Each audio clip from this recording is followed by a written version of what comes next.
ಹಾಗೆ ಪೋಷಕರಿಗೆ ಹಾಗೆ ನಮ್ಮ ಈ ಕಾರ್ಯಕ್ರಮಕ್ಕೆ ಆಗಮಿಸಿರುವಂತಹ ಎಲ್ಲ ಮುಖ್ಯ ಅತಿಥಿಗಳಿಗೆ, ಶಾಲೆಯ ಎಲ್ಲ ಶಿಕ್ಷಕರ ವೃಂದದವರಿಗೆ, ಆಯೋಜಕರಿಗೆ ಪ್ರೀತಿಯಿಂದ ಸ್ವಾಗತವನ್ನ ಬಯಸ್ತಾ ಇದ್ದೇನೆ.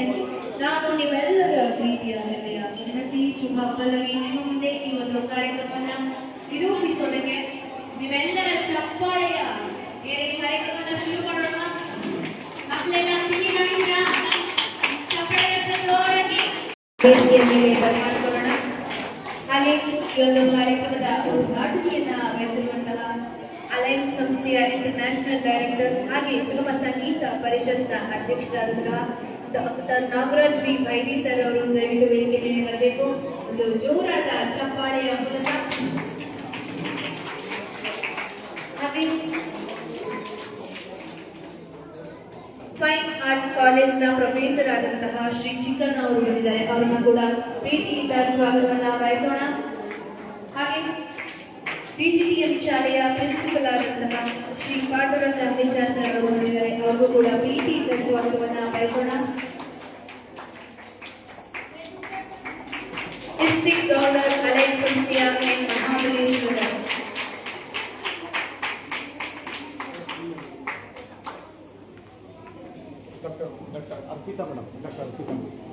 ಡಾಕ್ಟರ್ ಅರ್ಪಿತಾ ಮೇಡಮ್ ಅವರು ಬಂದಿದ್ದಾರೆ. ಅವ್ರನ್ನ ಕೂಡ ಸ್ವಾಗತವನ್ನ ಬಯಸೋಣ. ಒಂದು ಜೋರಾದ ಚಪ್ಪಾಳೆಯ ಮೂಲಕ ಹಾಗೆ ಅಲಯನ್ಸ್ ಸಂಸ್ಥೆಯ ರಾಜ್ಯಗಳಾದಂತಹ ಶ್ರೀ ಕೃಷ್ಣೋಜಿ ರಾವ್ ಅವರು ಬಂದಿದ್ದಾರೆ. ಅವರು ಕೂಡ ಪ್ರೀತಿಯಿಂದ ಸ್ವಾಗತವನ್ನ ಬಯಸೋಣ.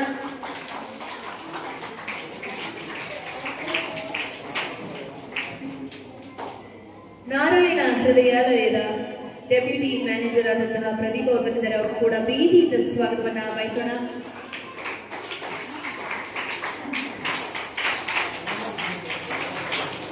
ಹಾಗೆ ಸಿರಿವಿದ್ಯಾ ಸಂಸ್ಥೆಯ ಪ್ರೆಸಿಡೆಂಟ್ ಆದಂತಹ ನಾವೆಲ್ಲರ ಪ್ರೀತಿಯ ಶೋಭಾ ಸಿರಿವಾಲ್ ಅವರು ದಯವಿಟ್ಟು ವೇದಿಕೆ ಮೇಲೆ ಬರಬೇಕು. ಜೋರಾದ ಚಪ್ಪಾಳೆಯ ಮೂಲಕ ಹಾಗೆ ನಾವೆಲ್ಲರ ಹೆಮ್ಮೆಯ ಸಿರಿವಾಲ್ ಸರ್ ಕೂಡ ದಯವಿಟ್ಟು ವೇದಿಕೆ ಮೇಲೆ ಬರಬೇಕು. ಕಾರ್ಯಕ್ರಮ ಅಂದ ಕೂಡಲೇ ಪ್ರಾರ್ಥನಾ ಗೀತೆಯಾಗಿ ಮಾಡಬೇಕು ಅಂತ ಕವಿಗಳಾದಂತಹ ಡಾಕ್ಟರ್ ಡಿ.ಆರ್. ವೇಣುಗೋಪಾಲ್ ಅವರು ಒಂದು ಚಿಂತನೆಯನ್ನ ಮಾಡ್ತಾರೆ.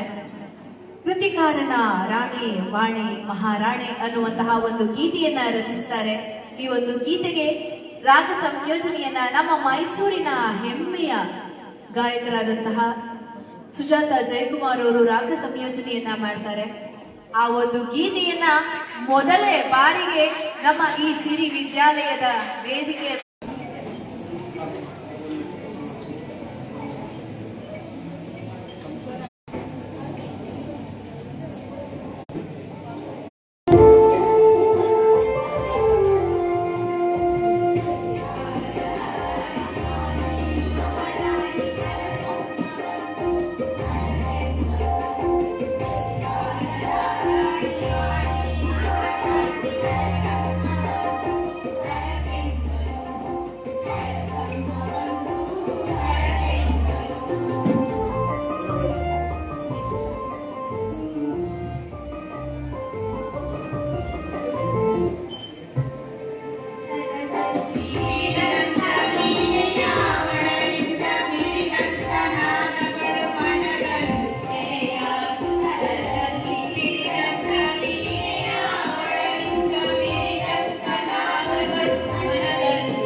ಮಕ್ಕಳಾದಂತಹ ಮೆಂಟಲ್ಟಿ, ಸುಕೃತ್ ಗೌಡ, ಲಿತ್ವಿಕ್, ಚಾರ್ವಿ, ಹಾಗೆ LKGಯ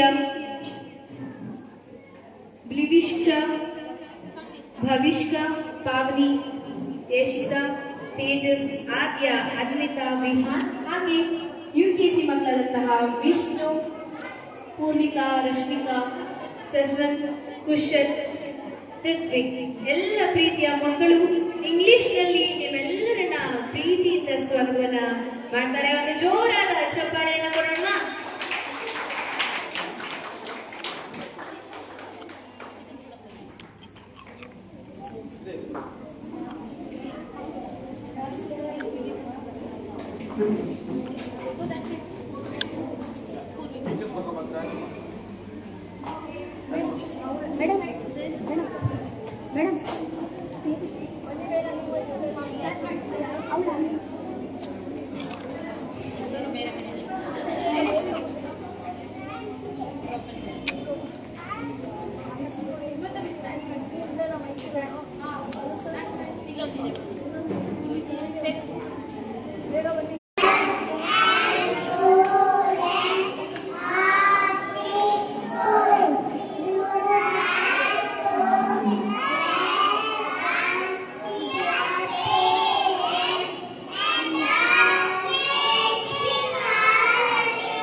ಥ್ಯಾಂಕ್ ಯು.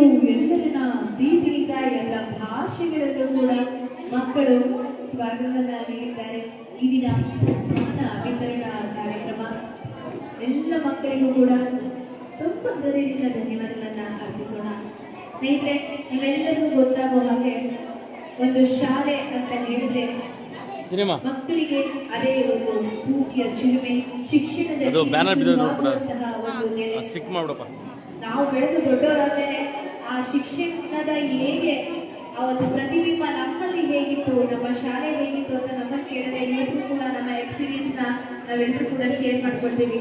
ಆದರೆ ಈ ಶಾಲೆಯ ಪ್ರತಿಯೊಂದು ಚಟುವಟಿಕೆ, ಶಿಕ್ಷಣ, ಎಲ್ಲ ಕಾರ್ಯಕ್ರಮಗಳನ್ನ ಅವರ ಅನಿಸಿಕೆ, ಅಭಿಪ್ರಾಯಗಳ ಮೂಲಕ ನಿಮ್ಮ ಮುಂದೆ ಹಂಚಿಕೊಳ್ಳೋದಕ್ಕೆ ಈಗ ವೇದಿಕೆ ಮೇಲೆ ಬರ್ಮಾಡ್ಕೊಳ್ಳೋಣ.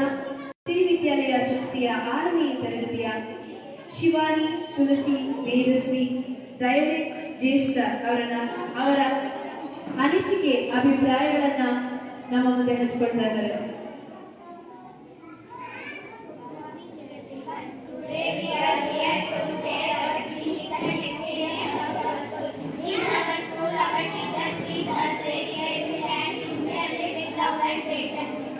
ಒಂದು ಶಾಲೆ ಅಂತ ಹೇಳಿದ ಮೇಲೆ ರೂಪಿಸೋದು. ಈಗ ಅವರ ಅನಿಸಿಕೆ ಅಭಿಪ್ರಾಯಗಳನ್ನ ಕನ್ನಡದಲ್ಲಿ ನಿಮ್ಮ ಮುಂದೆ ಹಂಚಿಕೊಳ್ಳೋದಕ್ಕೆ 7ನೇ ತರಗತಿಯ ಸಿಂಚನ ವಿಸ್ಮಯ ಮೋಹಿತ್ ಗೌಡ ರವಿಶೇಖರ್ ಶರತ್ ಪೂರ್ವಿ ಶರತ್ ಕುಮಾರ್ ದೀಕ್ಷಿತ್ ಭುವನ್ ಅವರ ವೇದಿಕೆ ಮೇಲೆ ಮಾಡ್ಕೊಳ್ಳೋಣ.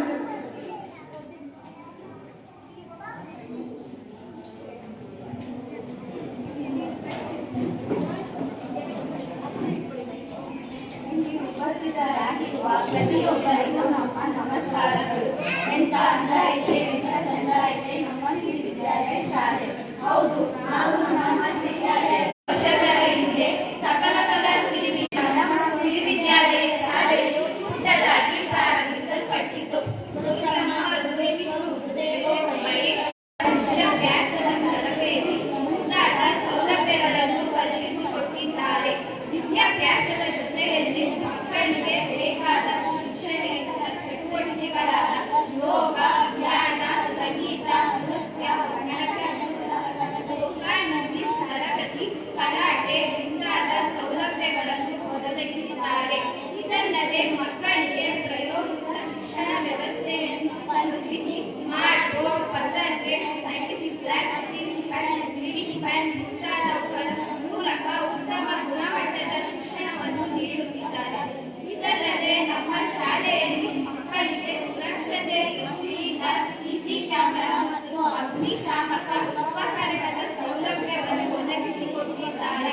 ನಮ್ಮ ಶಾಲೆಯಲ್ಲಿ ನಮ್ಮ ದೇಶದ ನಡೆಯಲ್ಲಿ ಹಿಂದೂ ಸಂಸ್ಕೃತಿಯನ್ನು ಉಳಿಸಿ ಬೆಳೆಸಿಕೊಂಡು ಹೋಗುವ ಗುರಿಯನ್ನು ಇಟ್ಟುಕೊಂಡಿದೆ. ನಮ್ಮ ಶಾಲೆಯಲ್ಲಿ ನಮ್ಮ ಶೋಭಾ ಮೇಡಮ್ ಮತ್ತು ಬಾಲು ತರಗತಿಯಲ್ಲಿ ಅನೇಕ ಮಕ್ಕಳು ಜೂನಿಯರ್ ಪರೀಕ್ಷೆಯಲ್ಲಿ ತೇರ್ಗಡೆಯಾಗಿ ಸೀನಿಯರ್ ಪರೀಕ್ಷೆಯನ್ನು ಮಾಡುತ್ತಿದ್ದಾರೆ. ಹೀಗೆ ನಮ್ಮ ಸಿರಿ ವಿದ್ಯಾಪೀಠ ಅತ್ಯಂತ ಕಡಿಮೆ ಶುಲ್ಕದಲ್ಲಿ ಮಕ್ಕಳಿಗೆ ಆಸಕ್ತಿ ಇರುವ ಕ್ಷೇತ್ರದಲ್ಲಿ ಮುಂದೆ ಎಲ್ಲ ರೀತಿಯ ಸೌಲಭ್ಯಗಳನ್ನು ಒದಗಿಸಿಕೊಟ್ಟಿದೆ. ಇದರ ಪ್ರಯೋಜನವನ್ನು ಈಗಾಗಲೇ ಸಾವಿರಾರು ವಿದ್ಯಾರ್ಥಿಗಳು ಪಡೆದುಕೊಂಡಿದ್ದಾರೆ ಹಾಗೂ ಪಡೆಯುತ್ತಿದ್ದಾರೆ. ಪುಟ್ಟದಾಗಿ ಪ್ರಾರಂಭಗೊಂಡು ಸಮಯದಲ್ಲಿ ಇಷ್ಟೆಲ್ಲ ಸಾಧನೆಯನ್ನು ಮಾಡಿರುವ ನಮ್ಮ ಸಿರಿ ವಿದ್ಯಾಲಯ ಶಾಲೆಗೆ ಮಕ್ಕಳನ್ನು ಸೇರಿಸಿ ಪೋಷಕರು ನಮ್ಮ ಮಕ್ಕಳಲ್ಲಿರುವ ಪ್ರತಿಭೆಯನ್ನು ಗಮನಿಸಿ ಅವರು ಅದೇ ಕ್ಷೇತ್ರದಲ್ಲಿ ಮುಂದುವರಿಯಲು ಸದಾವಕಾಶ ಕಲ್ಪಿಸಿಕೊಡಿ. ವಿದ್ಯಾರ್ಥಿ ಇಷ್ಟೆಲ್ಲ ಸಾಧನೆಯನ್ನು ನಮ್ಮ ಸಿರಿ ವಿದ್ಯಾಲಯ ಶಾಲೆ ಮಾಡಿದೆ ಎಂದರೆ ಅದಕ್ಕೆ ನಮ್ಮ ಶೋಭಾ ಮೇಡಮ್ ಮತ್ತು ಬಾಲು ಸರ್ ಅವರು ಕಠಿಣ ಪರಿಶ್ರಮವೇ ಕಾರಣ. ನಮಗೆ ಇಂತಹ ಒಂದು ಶಾಲೆಯಲ್ಲಿ ವಿದ್ಯಾಭ್ಯಾಸ ಮಾಡುವಂತಹ ಸದಾವಕಾಶ ದೊರೆತಿರುವುದು ನಿಜವಾಗಿಯೂ ನಮ್ಮ ಪೂರ್ವ ಜನ್ಮದ ಪುಣ್ಯ. ಪೋಷಕರೇ, ನೀವು ಸಹ ನಿಮ್ಮ ಮಕ್ಕಳನ್ನು ನಮ್ಮ ಶಾಲೆಗೆ ಸೇರಿಸಿ ನಿಮ್ಮ ಮಕ್ಕಳ ಬಾಳು ಬಂಗಾರವಾಗುವಂತೆ ಮಾಡಿ. ಆಗಲೂ ನಮ್ಮ ಸಿರಿ ವಿದ್ಯಾಲಯ ಶಾಲೆಯಲ್ಲಿ ಇನ್ನೂ ಹೆಚ್ಚು ಸಾಧನೆ ಮಾಡಲು ಸಹಕಾರ ನೀಡಿ. ನಿಮ್ಮ ಮುಂದೆ ನಮ್ಮ ಶಾಲೆಯ ಬಗ್ಗೆ ಒಳ್ಳೆಯಂತಹ ಅನಿಸಿಕೆಗಳನ್ನು ಹಂಚಿಕೊಳ್ಳಲು ಅವಕಾಶ ಕಲ್ಪಿಸಿ ಎಲ್ಲರಿಗೂ ನಮ್ಮ ಪೂರ್ವಕವಾದ ಜೈ ಹಿಂದ್. ಅಸೋಸಿಯೇಷನ್ ಆಫ್ ಅಲೈನ್ಸ್ ಕ್ಲಬ್ನ ಅಂತಾರಾಷ್ಟ್ರೀಯ ನಿರ್ದೇಶಕರು ಹಾಗೂ ಮೈಸೂರು ಜಿಲ್ಲಾ ಸುಗಮ ಸಂಗೀತ ಪರಿಷತ್ನ ಅಧ್ಯಕ್ಷರು ಹಾಗೂ ಮೈಬಿಲ್ಡ್ ಅಸೋಸಿಯೇಷನ್ ಮಾಜಿ ಚೇರ್ಮನ್ ಹಾಗೂ ಕ್ರೀಡಾ ಸಂಸ್ಥೆಯ ಕಾರ್ಯದರ್ಶಿಗಳಾದ ಸನ್ಮಾನ್ಯ ಶ್ರೀ ಡಾಕ್ಟರ್ ನಾಗರಾಜ್ ಡಿ ಬೈರಿ ಅವರು ಈ ಕಾರ್ಯಕ್ರಮಕ್ಕೆ ಆಗಮಿಸುತ್ತಾರೆ. ಅವರಿಗೆ ನಮ್ಮ ಸಿರಿ ವಿದ್ಯಾಲಯದ ವತಿಯಿಂದ ಹೃತ್ಪೂರ್ವಕವಾದ ಸ್ವಾಗತವನ್ನು ಬಯಸ್ತಾ ಇದ್ದಾರೆ.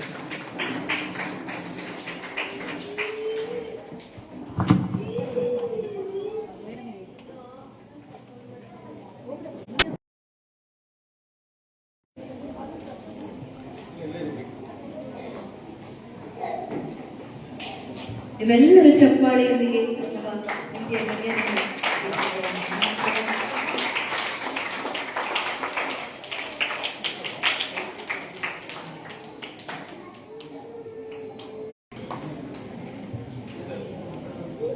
ಹೂವಿನ ಗುಚ್ಛ ಎಷ್ಟೇ ಪರಿಮಳ ಬೀರಿದ್ರು ಕೂಡ ಮಕ್ಕಳ ಒಂದು ನಿಷ್ಕಲ್ಮಶ ಮನಸ್ಸಿನಿಂದ ಮಾಡಿರುವಂತಹ ಈ ಒಂದು ಆರ್ಟ್ ಎಷ್ಟು ಚೆನ್ನಾಗಿ ನಮ್ಮ ತುಂಬುವುದೇ ಸ್ವಾಗತ.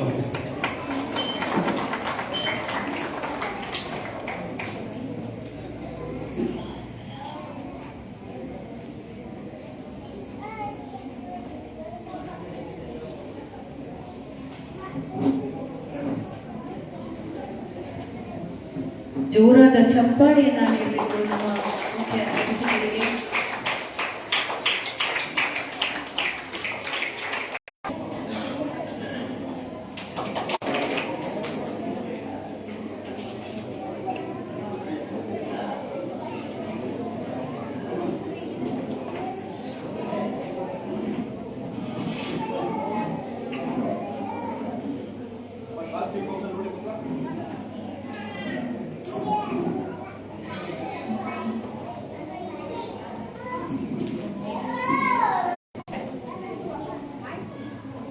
ಮತ್ತೆ ಅತಿ ಮುಖ್ಯವಾಗಿ ನಮ್ಮ ಮಂಜುಳಕ್ಕ ಅವರು ಎಂಟೆಕ್ ಪದವೀಧರ ಮತ್ತು ಇಂಜಿನಿಯರ್ ಪ್ರವೃತ್ತಿಯನ್ನು ಬಿಟ್ಟು ವೃತ್ತಿ ಜೀವನ ಪ್ರಮುಖವಾಗಿ ಸಮಾಜನ ಆರಿಸಿಕೊಂಡು ಸಮಾಜ ಕಟ್ಟುವ ಕೆಲಸ, ಸಮಾಜವನ್ನು ಒಳ್ಳೆಯ ರೀತಿಯಲ್ಲಿ ನಡೆಸತಕ್ಕಂಥ ಕೆಲಸಕ್ಕಾಗಿ ನಮ್ಮ ಬ್ರಹ್ಮಕುಮಾರಿ ಕಠಿಣವಾದ ತಪಸ್ಸನ್ನು ಮಾಡಿ ಸೇವೆಯನ್ನು ಸಲ್ಲಿಸ್ತಾ ಇದ್ದಾರೆ. ಇವರಿಗೆ ನಮ್ಮ ಪೂರ್ವಜರಿಗೆ ಧನ್ಯವಾದ.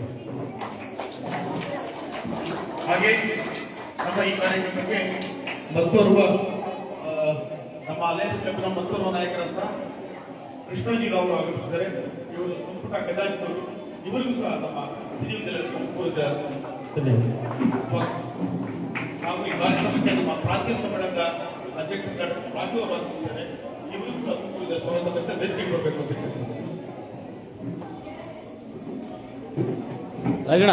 ರಾಜಣ್ಣ ಇಲ್ಲಿ ಬಂದ್ಬಿಡಿ.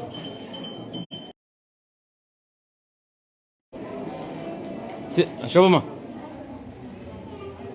ಹಾಗೂ ನಮ್ಮ ಜಿಲ್ಲೆ ಒಂದು ಸಾಲಿನ ರಾಜ್ಯಪಾಲಕ ಡಾಕ್ಟರ್ ಎಸ್ ವೆಂಕಟೇಶ್ ಅವರು ಆಗುತ್ತಾರೆ. ಅವರಿಗೂ ಸಹ ತುಂಬುವುದರಿಂದ ಸ್ವಾಗತ. ದಯವಿಟ್ಟು ವೇದಿಕೆ ಬನ್ನಿ, ಇಲ್ಲೇ ಬನ್ನಿ.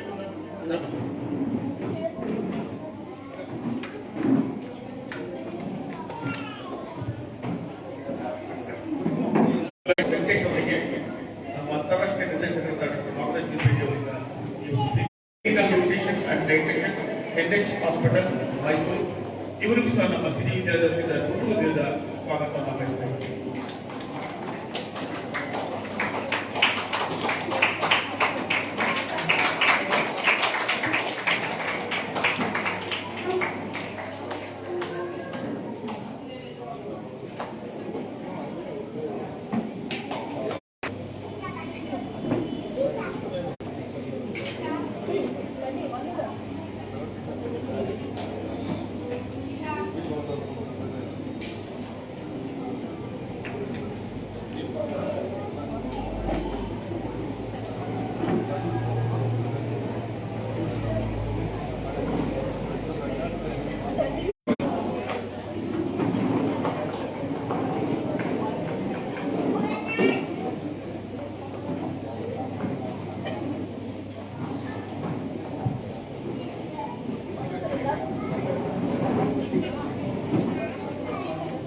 ಹಾಗೆ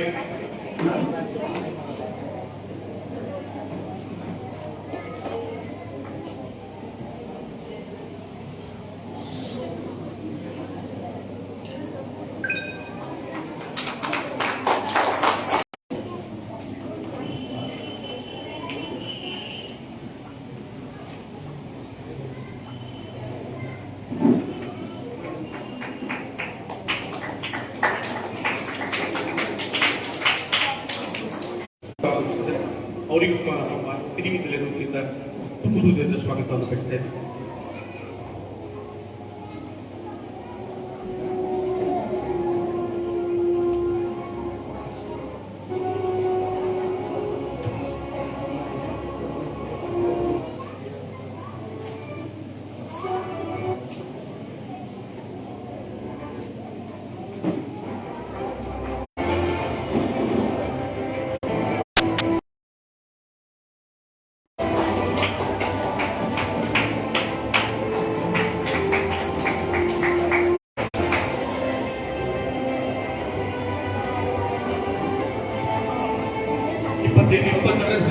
ಮೈಸೂರು ದಸರಾ ವಸ್ತು ಪ್ರದರ್ಶನದ ಸುಜಾತ ಮೇಡಮ್ ಅವರಿಂದ ಸುಜಾತ ಜೈಕುಮಾರ್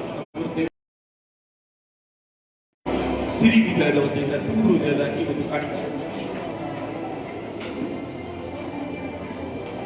ವೇದಿಕೆಯಲ್ಲಿ ಇರತಕ್ಕಂಥ ಎಲ್ಲ ಗಣ್ಯರು ಸಹ ಯೂಟ್ಯೂಬ್ ಹಾಗೂ ಇನ್ಸ್ಟಾಗ್ರಾಮ್ ಫೇಸ್ಬುಕ್ ನಲ್ಲಿ ಲೈಕ್ ಕೊಡ್ತಿರ್ತಕ್ಕಂಥ ನಮ್ಮ ನಿಮ್ಮಗಳ ನೆಚ್ಚಿನ ಬನ್ನೂರು ನಾಗರಾಜ್ ಅವರಿಗೆ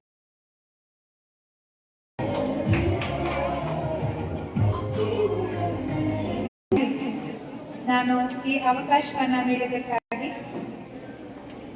ಸಿರಿ ಬಾಲಣ್ಣವರನ್ನ ಶೋಭಕ್ಕನವರನ್ನ ಮತ್ತೆ ಎಲ್ಲ ಮ್ಯಾನೇಜ್ಮೆಂಟ್ ಸಂಬಂಧಪಟ್ಟವರು ಮತ್ತು ಈ ಕಾರ್ಯಕ್ರಮಕ್ಕೆ ಆಯೋಜನೆ ಮಾಡಲಿಕ್ಕೆ ಯಾರೆಲ್ಲ ಕಾರಣೀಭೂತರಾಗಿದ್ದಾರೆ ಅವರೆಲ್ಲರಿಗೂ ಮೊಟ್ಟ ಮೊದಲಿಗೆ ತುಂಬ ಹೃದಯದ ಧನ್ಯವಾದಗಳನ್ನು ಸಮರ್ಪಿಸಲಿಕ್ಕೆ ಬಯಸ್ತೇನೆ.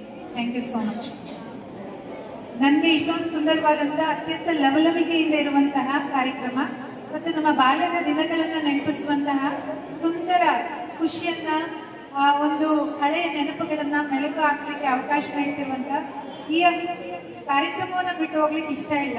ಆದ್ರೆ ಕರ್ತವ್ಯದ ಕರೆ ಪದೇ ಪದೇ ನನ್ಗೆ ತುಂಬಾ ಹೃದಯದಿಂದ ಧನ್ಯವಾದಗಳು. ಈಗ ಎಲ್ರು ಬಹುಮಾನವನ್ನ ತಗೊಳ್ಳೋದಕ್ಕೆ ರೆಡಿ ಇದ್ದೀರಾ? ಇದು ನಾರಾಯಣ ವಿದ್ಯಾಲಯದ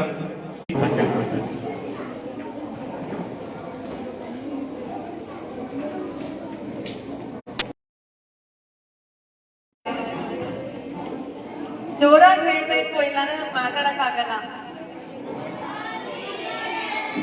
ಐ ಗೆಸ್ ಮೋಸ್ಟ್ಲಿ ಬ್ರೇಕ್ಫಾಸ್ಟ್ ಮಾಡಿದೆಲ್ಲ ಜೀರ್ಣ ಆಯ್ತು ಅನ್ಸತ್ತಲ್ವಾ? ಅಲ್ಲ ಸಂಡೇ ಅಂತ ಎಲ್ಲ ಲೇಟ್ ಎದ್ದಿದ್ದು ಓಡ್ ಬಂದ್ಬಿಟ್ರಿ ಇಲ್ಲಿಗೆ ಬ್ರೇಕ್ಫಾಸ್ಟ್ ಬೇಡ ಅಂತ.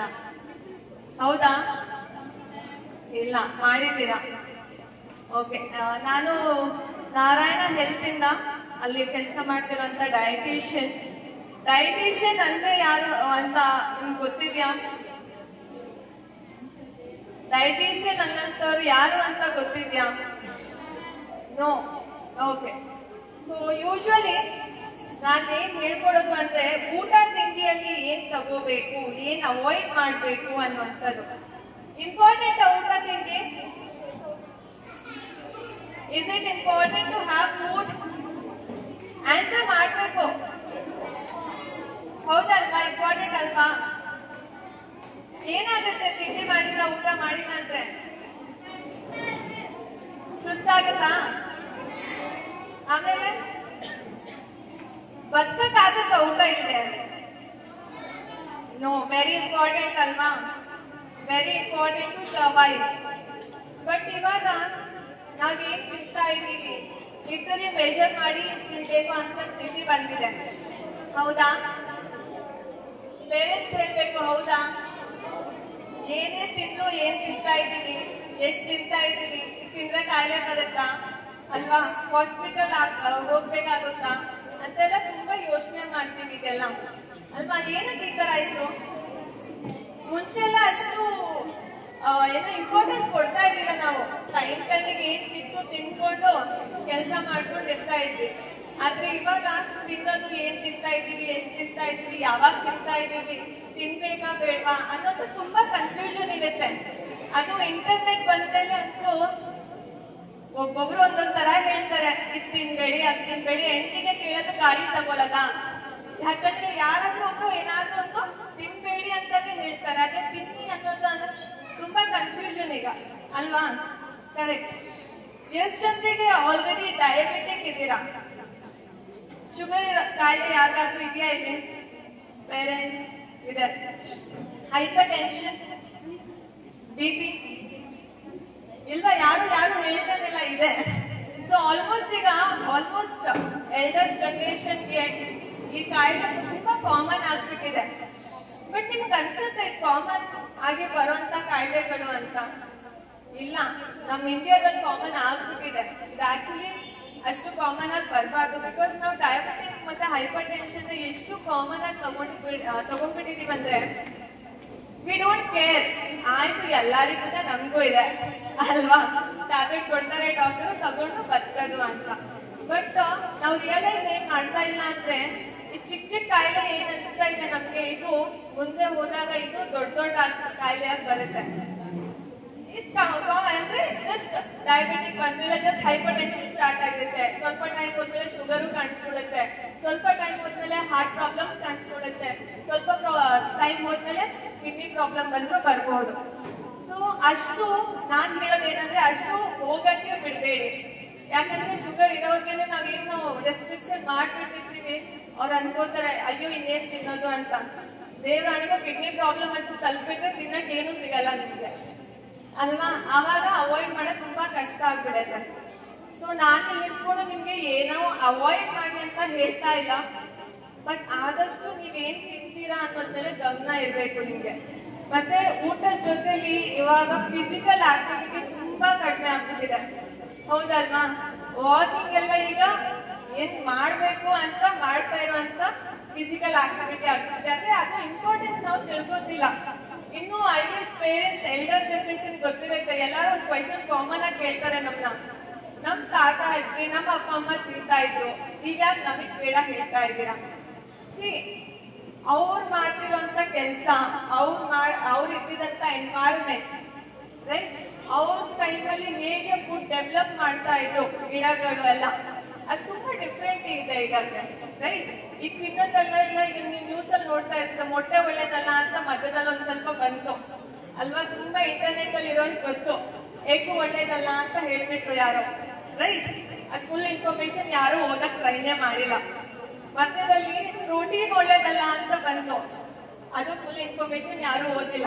ಯಾರೋ ಹೇಳಿದ್ರು, ಏನಕ್ಕೆ ಹೇಳಿದ್ರು ಅಂತ ತಿಳ್ಕೊಳ್ಳೋ ಅಷ್ಟು ನಾವು ಟೈಮ್ ಕೊಡ್ತಾ ಇಲ್ಲ. ಸೊ ಆದಷ್ಟು ನಿಮಗೆ ಸಜೆಸ್ಟ್ ಮಾಡಿದ್ರೆ ಏನಂದ್ರೆ, ನೀವು ಆನ್ಲೈನ್ ಏನೇ ನೋಡಿದ್ರು ಯಾಕೆ ಹೇಳ್ತಿದ್ದಾರೆ, ಅದ್ರ ಹಿಂದೆ ಏನ್ ರೀಸನ್ ಇದೆ ಅಂತ ತಿಳ್ಕೊಳ್ಳೋದು ತುಂಬಾ ಇಂಪಾರ್ಟೆಂಟ್. ಸುಮ್ನೆ ಯಾರೋ ಹೇಳಿದ್ರು ಅಂತ ಫಾಲೋ ಮಾಡಕ್ಕೆ ಹೋಗ್ಬೇಕು, ಓಕೆನಾ? ಸೊ ಊಟದ ಬಗ್ಗೆ ಸ್ಟಾರ್ಟ್ ಮಾಡೋಣ. ಮಕ್ಳೇ, ಚಾಕ್ಲೇಟ್ಸ್ ಇಷ್ಟನಾ? ಎಲ್ಲರಿಗೂ ಇಷ್ಟ. ಎಲ್ಲರೂ ಡೈಲಿ ಎಷ್ಟು ಚಾಕ್ಲೇಟ್ಸ್ ತಿಂತೀರಾ?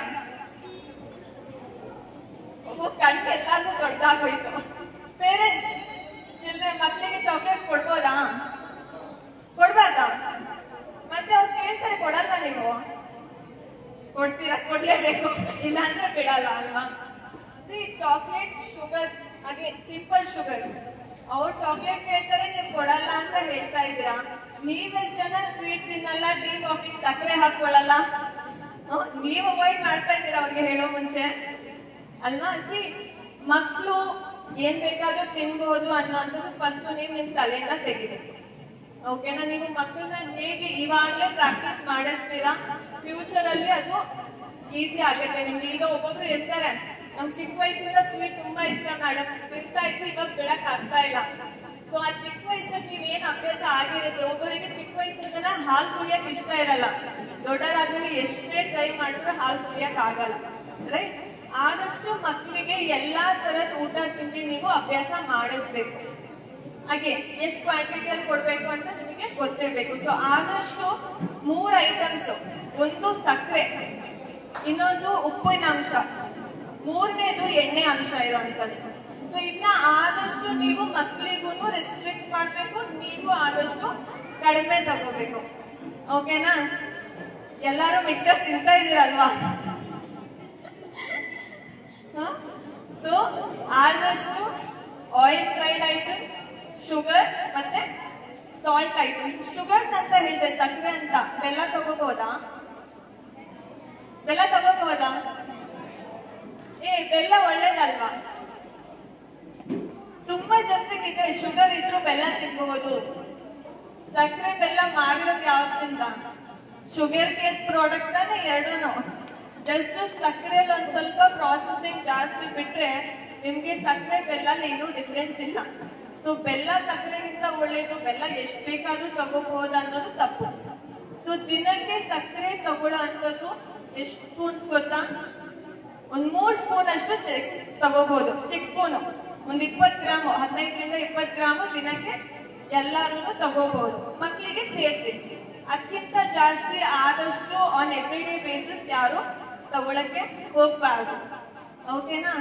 ಹಬ್ಬ ಬಂತು, ಒಬ್ಬಟ್ಟು ಚಕ್ಲಿ ಅಲ್ವಾ ಮೇಡಮ್? ಹಬ್ಬ ಬಂತು, ಹಬ್ಬದಲ್ಲಿ ತಿನ್ಬೋದಲ್ವಾ? ಸರಿ, ನೀವು ತಿನ್ನೋದ್ ಪ್ರಾಬ್ಲಮ್ ಅಲ್ಲ, ನೀವು ಎಷ್ಟು ತಿಂತಾ ಇದ್ದೀರಾ.